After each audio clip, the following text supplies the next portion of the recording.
भाई सांग मैंने जय जगन्नाथ देखु बदरकोट पंचायतर बांसरगढ़ ठारे रज उपलक्षे आज सामाजिक नाटक क्रांति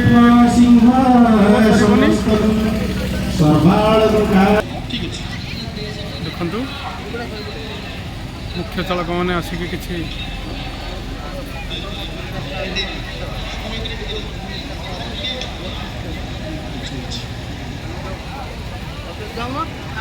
देखु यात्रा देख जय जगन्नाथ भाव भिड़ प्रथम प्रभु जगन्नाथ चरणारविंद कोटि कोटि प्रणाम जनाई आज युव नेतृत्वर जो आह्वान एवं युव गोष्ठी मन भर जो उन्माद ये हूँ आम गाँ एवं आम गाँ विकास निदर्शन यही मनोभाव ऐक्यबद्धता संहति जदि आम रक्षा करवा निश्चित भाव में ये बाउंसगढ़ ग्रामवासी आम उल्लेखनीय कार्य करिपरिबा एवं गाँर विकास रे आम बहु सहायक एवं समस्ते एक मनरे गाँर उन्नति करने चेष्टा करवा। तुम मैंने शुणी प्रधानमंत्री जो आह्वान आम गाँ आम विकास ताले आकाश संभव नुहे ता सहित ये जो युव नेतृत्व जहाँ प्रेरणा पश्चात पटरे आज एत बड़ अनुष्ठान आज मुंड टेकी कार्यकारी होची ये निश्चित भाव में व्ययबहुल किंतु हेले मध्य नाच देखिबा आउ नाचिबा या भीतर किसी पार्थक्य थाए कारण जड़े कलाकार जीवन में आम यही अनुष्ठान है भितर बाबू सार को बहुत धन्यवाद जे जहाँ से पिला मन में गलाऊँ आउ गोटे बड़ जिनस हूँ जो पिला माने आज निर्विशेष माने निर्विशेष कहबार तात्पर्य हूँ आम भितर जिते प्रकार पार्थक्यता थाऊ मनोमालिन्य थाऊ किंबा कौन से प्रकार बुझाणा भी अभाव थे किंतु ये जदि आमर एक मनरे ये ऐक्यबद्धता ये संहति न आसब कौन गोटे नाटक मंचस्थ हो पार ना एरा समस्त सहयोग बिना हो पार ना ता सहित आमको सब गोटे जिनस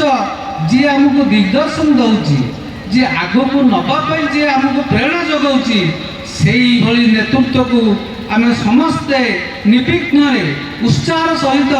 आम सहयोग एवं प्रत्येक क्षेत्र में सहित हाथ मिले जदि आम चलवा ताले आम गाँ आम विकास निश्चित संभव हो पार मत पार्थक्य थाईपे जेहेतु ये गणतंत्र समस्ते आनंद देखा ये निश्चय गोटे स्मरणीय हो तेणु यही वर्ष आशा करूँ माँ सिद्धकाली समस्त की से आशीर्वाद दिंतु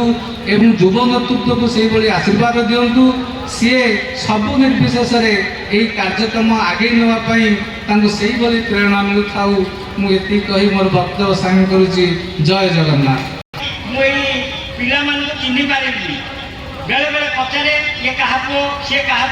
से मत परिचय दिखती से मुझे चिंता कै अरे एमाने विभिन्न दलर हेले भी विभिन्न गाँव में विभिन्न प्रकार पूजक थे भी एमाने एकाठी मिसी जहाँ हो यात्रा कर भोजी भात कर एकाठी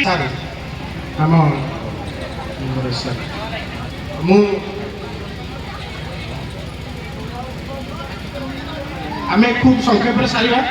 समस्त व्यस्त यात्रा पे आम आम ग्रामर आपण मैंने समस्ते जानते जड़े वयोज्येष्ठ व्यक्ति बयसर अपराह्न सी आसिक पहुँची केतबेले जीवन दीप तर लिभिब भगवान पाखर सी जाकि विलीन आम संबोधित करुचे आपण मैंने समस्ते मो माँ मौसी मैंने करताली नगरे सुंदर हेनी त्याग आम निजक गर्व अनुभव करवा आम बाउंसगढ़ माटीर छुआ एवं सी बाउंसगढ़ माटी एत सुंदर कार्य कर धन्यवाद आप बसतु मुझे अनुरोध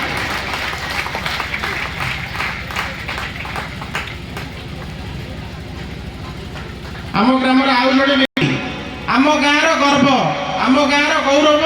एवं आम गाँव भविष्य मुझे कही रखुची सोनाली सेनापति ए वर्ष नयागढ़ कॉलेज रे +2 साइंस पढ़ुला एवं सी 98% मार्क रखिकी साइंस रे उत्तीर्ण होईची नयागढ़ कॉलेज रे से टॉपर होईची ऑटोनोमस कॉलेज रे से टॉपर होईची सोनाली सेनापति आम गाँव भविष्य आज ये मंच आम समस्ते माँ मैंने कहीं करताली नदेले कौन सुंदर हम ए पिला ऊपर बुझा दरकार ना ये खाली कलेक्टर हम खाली ओएस हम खाली आईपीएस हम आम समस्त करताली देख संबोधित करबे ना मु अनुरोध करी आम ग्रामर वयोज्येष्ठ व्यक्तित्व श्रीजुक्त लक्ष्मींद्र समद्रा तांको संबोधित करते समस्त आशीर्वाद ले धन्यवाद गाँव गौरव एम समस्ते 80% आउ 75% मार्क रखिछथि टिके करताली देखि चिन्मय के स्वागत करू 77 थैंक यू मु अनुरोध करबी हमर सरपंच ताकि आसी संबोधित करंतु बहुत धन्यवाद आपण माने समस्ते आज सुंदर वर्णनाढ्य कार्यक्रम में उपस्थित रही समय देइछंदी एवं हमकु भल भाव शुणी समस्त को धन्यवाद आम बर्तमान सभा साग करवा खूब शीघ्र आम कार्यक्रम आरंभ हो धन्यवाद जय जगन्नाथ आपण अनुरोध आपण समस्ते शांति श्रृंखला रक्षा करके बसबे आम गाँव पिला